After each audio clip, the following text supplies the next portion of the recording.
की जांच की गई है। ये है आपकी खेत की मिट्टी का स्वास्थ्य कार्ड।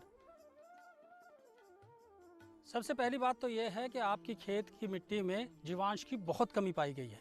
डॉक्टर साहब, मैं अपने खेत में फसल को यूरिया और डीएपी दे रहा हूँ, तो क्या इससे मेरी फसल को पूरी खुराक नहीं मिल रही? देखिए, इन खादों से 2 ही पोषक तत्व नाइट्रोजन और फास्फोरस मिले, तीसरा तत्व पोटाश तो मिला नहीं।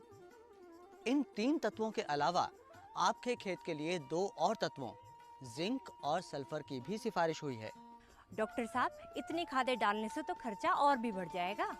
फसल की आवश्यकता के आधार पर खाद डालने से सभी तत्वों का प्रभावी उपयोग हो जाता है, उत्पादन पूरा मिलता है और लाभ बढ़ता है।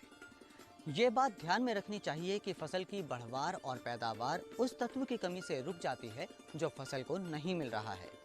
आपका मतलब है कि जिन तत्वों की सिफारिश की गई है, अगर उन तत्वों को नहीं डाला गया तो दूसरे वो तत्व जिनका उपयोग किया गया है उन पर किया गया खर्चा भी बेकार हो जाता है। पोषक तत्वों के असंतुलित उपयोग से फसलों को नुकसान भी हो सकता है।